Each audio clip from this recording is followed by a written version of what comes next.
कहानी शुरुआत में हमें मेन कैरेक्टर का पास दिखाया जाता है, जहां उसका नाम ही खौफ और इज्जत का दूसरा नाम था।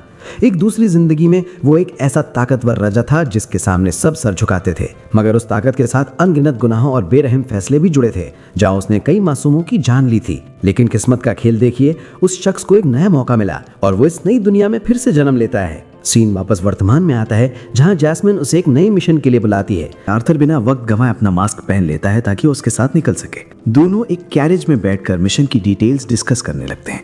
आर्थर बताता है कि 20 क्लेट्स के पास एक गांव से संपर्क टूट गया है और उन्हें वहां जाकर जांच करनी है। याद रखना आर्थर, हमारी प्रायोरिटी सिर्फ सर्वाइव करना है। अगर कोई खतरनाक बीस्ट मिलता भी है तो उसे मारना हमारे कॉन्ट्रैक्ट में नहीं है। समझ गया, हम सिर्फ इन्फो निकालने पर फोकस करेंगे। आर्थर अपनी नन्ही साथी सिल्वी से पूछता है कि वो क्या करेगी, जिस पर सिल्वी बताती है कि वो यहीं पास में अपनी पावर्स पर काम करेगी। वो दोनों को गुड लक कहकर वहां से निकल जाती है। गांव के करीब पहुंचते ही माहौल काफी ठंडा हो जाता है। आर्थर नोटिस करता है कि गांव के अंदर जाने के निशान तो हैं, पर वहां से बाहर कोई नहीं आया। दोनों बड़ी सावधानी से गांव में दाखिल होते हैं। वहां ना कोई आवाज थी और ना ही कोई इंसान दिख रहा था। अचानक उनकी नजर अजीब चमकीले क्रिस्टल्स पर पड़ते हैं। ये क्रिस्टल्स, इनके अंदर तो लोग कहते हैं पूरा गांव इनमें फंसा हुआ है। तभी वहां एक डरी हुई छोटी बच्ची आती है जो काफी सहमी हुई थी। आर्थर उससे पूछता है पर वो रोने लगती है क्योंकि वो उस वक्त जंगल में थी और उसे नहीं पता गांव का ये हाल कैसे हुआ। मैं तो सिर्फ दवा लेने गई थी, जब वापस आई तो सब खत्म हो चुका था। तभी आर्थर को यकीन हो जाता है कि किसी बीस्ट का काम है। तभी जैस्मिन देखती है कि बच्ची के पैर से एक बारीक ढाका जुड़ा हुआ है। वो उसे काटने की कोशिश करती है पर तब तक बच्ची को कोई चीज तेजी से जंगल की तरफ खींच लेती है। नहीं आर्थर, पीछे हटो, हम इसे नहीं बचा सकते। बचाओ, मुझे बचाओ। वो मासूम बच्ची देखते ही देखते क्रिस्टल में तब्दील हो जाती है। जैस्मिन और आर्थर अपनी जान बचाकर वहां से भाग निकलते हैं। सीन बदलता है और दो अनजान लोग बात कर रहे होते हैं।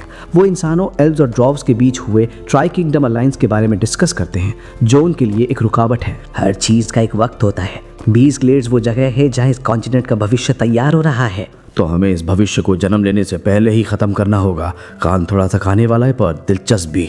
वापस आर्थर और जैस्मिन की तरफ। आर्थर उस बीस्ट के बारे में पूछता है। जैस्मिन बताती है कि वो एक अरैक्ने है, एक ऐसा दुश्मन जिससे वो कभी लड़ना नहीं चाहती। वो एक अरैक्ने है, मैंने उसे 5 बार देखा है पर सिर्फ 1 बार मार पाई हूँ, वो भी ट्विन हॉर्न्स की पूरी टीम के साथ। इतनी खतरनाक है वो? हाँ, उसका कर्ज सिर्फ एक एमिटर ही तोड़ सकता है। उसकी बॉडी मैजिक रेसिस्टेंट है और उसकी चमड़ी इतनी सख्त है कि तलवारें टूट जाएं। जैस्मिन कहती है कि उसने आर्थर को सब सिखा दिया है, अब फैसला उसे लेना है। हमें अभी गिल्ड को रिपोर्ट करनी चाहिए और फिर पूरे बैकअप के साथ गांव वालों को बचाना होगा। सही कहा तुमने, यही सही रास्ता है। लेकिन इससे पहले कि वो निकल पाते, अरैक्ने अचानक उनके पीछे से हमला कर देती है। जैस्मिन आर्थर को धक्का देकर साइड करती है और खुद उसके कर्ज का शिकार हो जाती है। आर्थर, यहाँ से भागो, मेरे पास मत आना। जैस्मिन को क्रिस्टल में बदलता देख आर्थर को अपना पुराना वक्त याद आता है, जब उसने पहली बार अपनी फैमिली को छोड़ा था। पर अरैक्ने उसे सोचने का मौका नहीं देती और हमला जारी रखती है। नहीं, मैं तुम्हें और नुकसान नहीं पहुंचाने दूंगा। आर्थर अपनी पुरानी शाही ताकत को याद करता है, जब वो एक महान राजा था।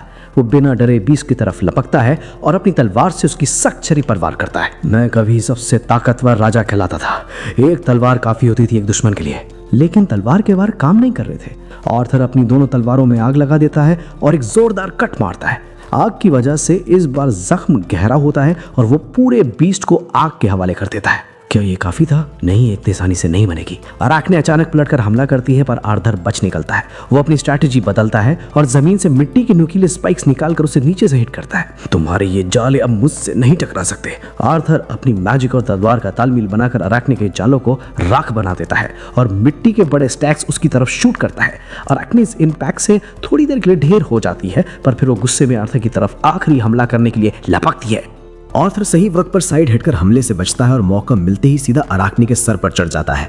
पिछले हमलों की वजह से उसकी स्किन थोड़ी कमजोर हो गई थी, जिसका फायदा उठाकर आर्थर अपनी तलवार उसके सर के आर पार कर देता है। अब तुम अंदर से खत्म होगे, जैस्मिन को वापस करो। आर्थर अपनी मैजिक को तलवार के जरिए सीधा उसके दिमाग में उतार देता है, जिससे पूरा बीस्ट बुरी तरह इलेक्ट्रिक्यूट होने लगता है।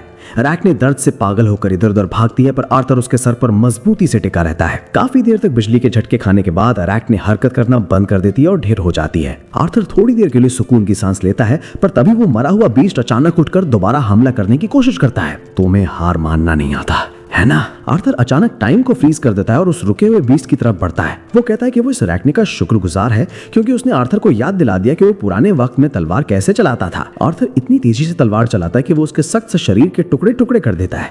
जैसे ही वक्त दोबारा नॉर्मल होता है, अरैक्ने का सर जमीन पर गिर जाता है और वो हमेशा के लिए खत्म हो जाती है। आर्थर को अपनी पुरानी ताकत तो याद आ गई थी, पर उस दुनिया की मैजिक के साथ वो अभी भी अपनी मंजिल से काफी दूर था। वो थका हारा जमीन पर गिर पड़ता है और खुद से कहता है कि उसे अभी बहुत ज्यादा ट्रेनिंग की जरूरत है। पापा, आप ठीक तो हैं? मुझे अचानक आपका बहुत गुस्सा महसूस हुआ। मैं ठीक हूँ सिल्वी, बस सब संभाल लिया मैंने। सिल्वी खुश होती है पर आर्थर को गुड लक बोलकर वहां से हट जाती है। आर्थर को समझ नहीं आता कि वो ऐसा क्यों बोल रही है। तभी उसे सामने से जैस्मिन आती देखती है, जो गुस्से में लाल थी और उसके हाथ में एक चाकू था। तुम्हें क्या लगा था मैं तुम्हें अभी बहुत बुरी तरह पीट सकती हूँ? हाँ जैस्मिन, मजाक मत करो यार। देखो तुम्हारा कर्ज टूट गया, ये अच्छी बात है ना। जैस्मिन के चेहरे पर मजाक का कोई निशान नहीं था। आर्थर को एहसास होता है कि उसने जैस्मिन की बात ना मानकर और जज्बात में आकर गलती की है, इसलिए वो तुरंत उससे माफी मांग लेता है। I am sorry. ठीक है, जब तक तुम अपनी गलती समझ रहे हो तब तक सब सही है। पर क्या तुमने सच में इसे अकेले हरा दिया? हाँ, पर ये वो ताकत नहीं जो मुझे चाहिए। मुझे प्रोटेक्ट करने की ताकत चाहिए। मेरी कमजोरी की वजह से मैं अपनी फैमिली से दूर हुआ। अगर मैं और स्ट्रांग होता तो मैं उन्हें बचा पाता। आई एम सॉरी आर्थर, मैंने ये सब याद दिलाया। तुम्हारी गलती नहीं है। बीते हुए कल को बदला नहीं जा सकता, बस अब बिना किसी रिग्रेट के जीना है। जैस्मिन उसे समझाती है कि एलिस और बाकी लोग कितने दुखी होंगे अगर उसे कुछ हो गया, इसलिए उसे उसके लिए रिस्क नहीं लेना चाहिए। पर आर्थर सीधा कहता है कि वो ऐसा करने से खुद को नहीं रोक सकता क्योंकि वो जैस्मिन की परवाह करता है। जैस्मिन थोड़ा शर्मा जाती है पर आखिर में मुस्कुराकर आर्थर को उसकी जान बचाने के लिए थैंक यू कहती है।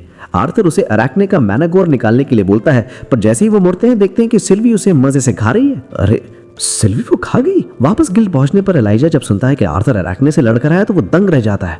लेकिन तभी ल्यूकस वहां आकर आर्थर का मजाक उड़ाने लगता है। अरैक्ने, मजाक कर रहे हो? वो कभी सरफेस पर नहीं आती। अगर सच बोल रहे हो तो उसका मैनक और दिखाओ। सर, मैं कोर नहीं ला पाया। जब आर्थर कहता है कि वो कोर नहीं ला पाए तो लूकस जोर से हंसने लगता है और कहता है कि शायद वो किसी मामूली मकड़ी को देखकर डर गया होगा। तो मैं यकीन दिलाने के लिए ये काफी होगा। आर्थर अचानक अरैक्ने का पूरा कटा हुआ सर टेबल पर रख देता है। पूरी भीड़ में सन्नाटा छा जाता है। सब उसकी कर्जिंग आय देखकर हैरान हो जाते हैं कि ये तो सच में असली अरैक्ने। अब क्या बोलोगे लूकस, अपनी आंखों से देख लिया ना? मेरे लिए तो ये मामूली बीस्ट होता है। अगली बार मदद चाहिए हो तो बुला लेना। जरूर, अगली बार तुम्हें ही याद करूंगा। लूकस वहां से पैर पटकते हुए निकल जाता है। जैस्मिन खड़ी होती है और आर्थर को इशारा करती है कि उन्हें अब निकलना चाहिए। कुछ वक्त बाद आर्थर अपने घर वापस पहुंचता है, जहां उसकी छोटी बहन उसका शानदार स्वागत करती है। रेनॉल्ड्स अपने बेटे को देखकर फूला नहीं समा रहा था और उससे उसके नए हीरोइक एडवेंचर की कहानी सुनने के लिए बेताब था। आर्थर और जास्मिन बैठकर पूरी दास्तान सुनाते हैं। जब उन्हें पता चलता है कि आर्थर ने अकेले एक राखनी को ढेर कर दिया तो उसके पेरेंट्स हैरान रह जाते हैं।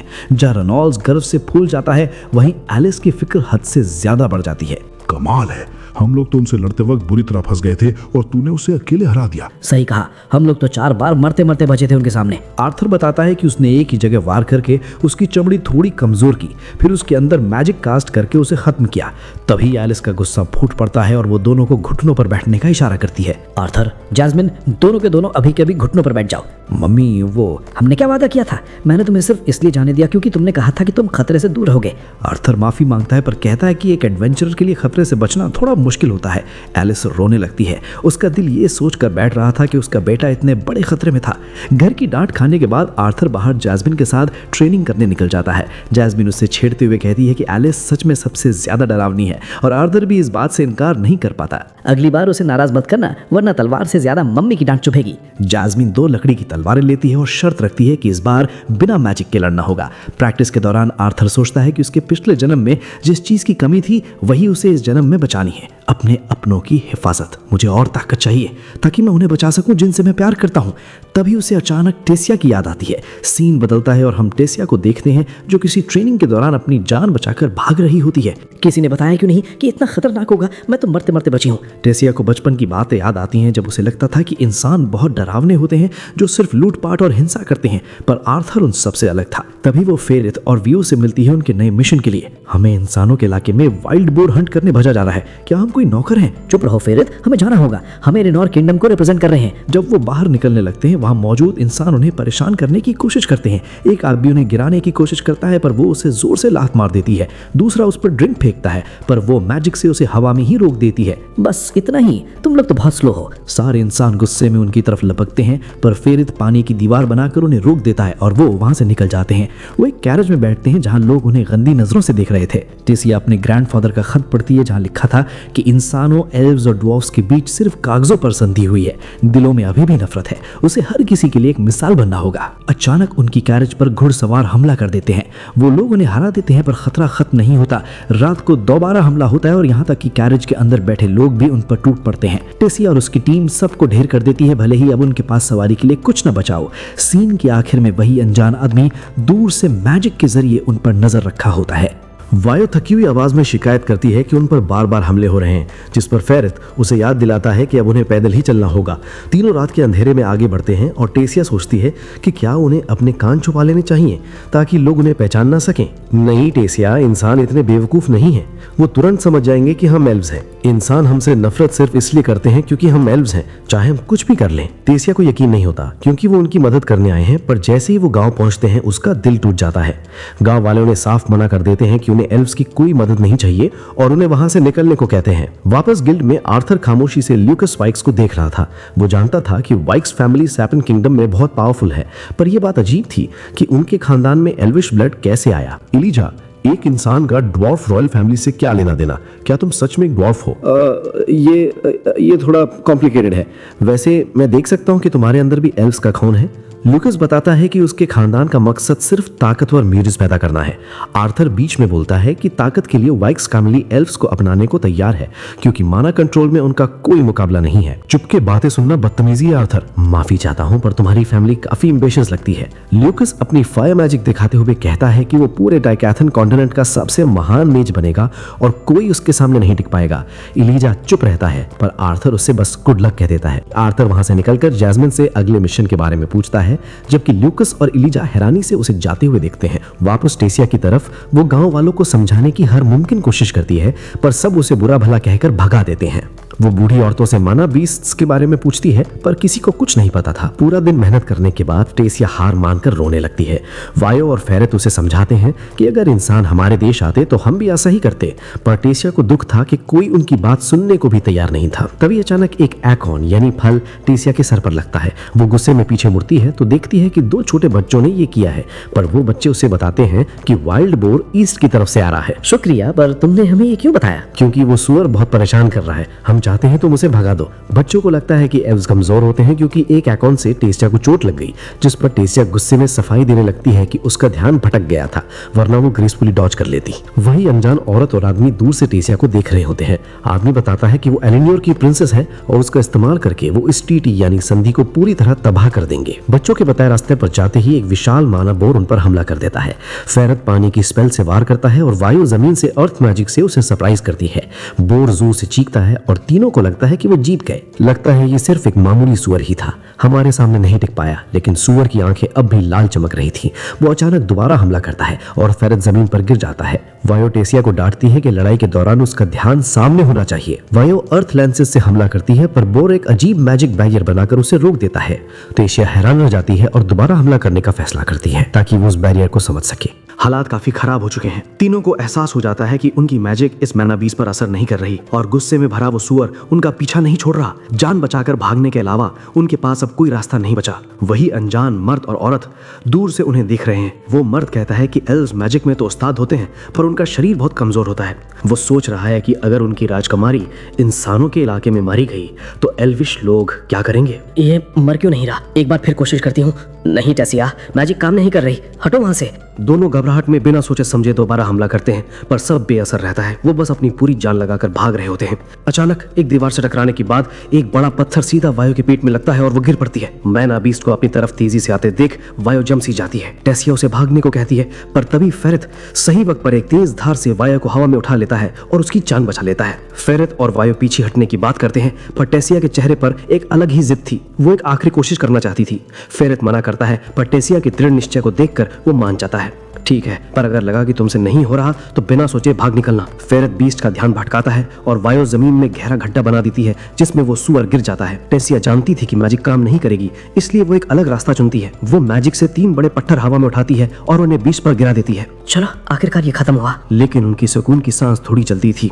वो बीस्ट अचानक गड्ढे से बाहर कूदता है। टेसिया की मैना खत्म हो रही थी, फिर भी वो आर्थर की तरह सोचते हुए फेरेट और वायो को तेजी से साइड हटाती है ताकि वो कुचले ना जाए। टेसिया को आर्थर के साथ बिताई ट्रेनिंग के साल याद आते हैं। फेरेट उसे लपेट करने को कहता है क्योंकि उसके पास मैना नहीं बचा था, पर टेसिया ने ठान ली थी कि वो वही करेगी जो आर्थर ने उसे बचपन में सिखाया था। फेरेट और वायो हैरान रह जाते हैं जब वो देखते हैं कि मैना टेसिया के हाथों में इकट्ठा बढ़ रही है। टेसिया अपनी पूरी ताकत अपने मुक्कों यानी फिस्ट्स में भरकर बीस्ट से सीधा टकराती है और एक ही जोरदार मुक्के में उसे ढेर कर देती है। मेरा हाथ बहुत जोर से दर्द हो रहा है। दूर खड़ी वो औरत कहती है कि ये नतीजा तो मर्द के लिए बदकिस्मती वाला रहा।